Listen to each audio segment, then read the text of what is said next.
July 1st, and this is our update for our Burgos renovation. Pinapabakbak na natin dito.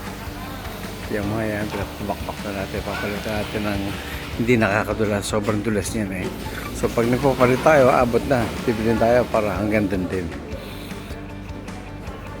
Nagpapatanggalan tayo ng mga gamit na sa likod ng pharmacy sa dirty kitchen area. Kasi nagbabakbak na doon, which I will show you later. Kasi ni-extend na yung beam. So itong mga to, another for hauling. Siguro mga 2 trucks yan, and more to come from sa likod dahil mga waste natin doon, yung mga debris, lahat na lalagay natin dito.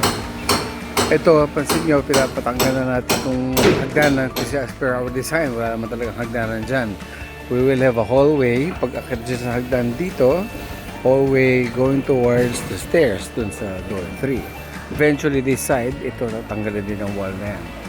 Ito, yung sa electrical, yung riser natin, kakaroon tatlong or 4 na malalaking tube bababa mula sa taas, and dun yung sa Meralco papasok.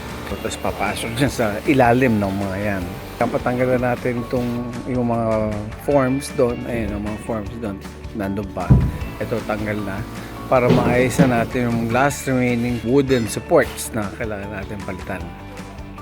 Okay. Dito sa likod, tapos na yung pagbuhos ng yung sa tie beam sa baba, and yung ating mga columns. Ayan o, ganda na o. Okay. Ganda. 1, 2, 3, 4, 5, and 6. Ayan. Okay. So, gagawin na yung mga collars sa tawag nila. Ayan. Collars. Didikit-dikit.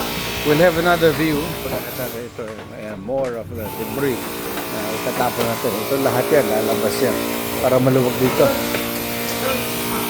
Okay. Ayan, nandito na sa kabilang side ang ating, let's see ang ginagawa ito.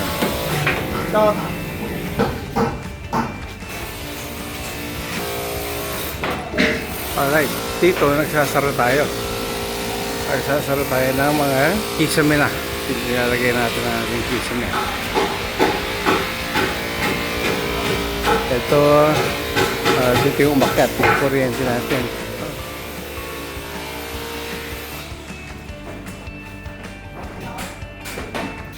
Pagkikibahin yan.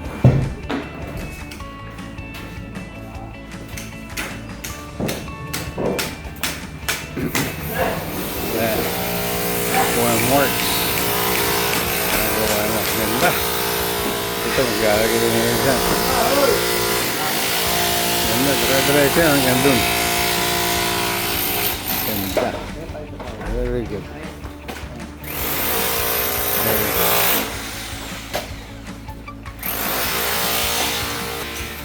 This is our update for July 1st. Till next time.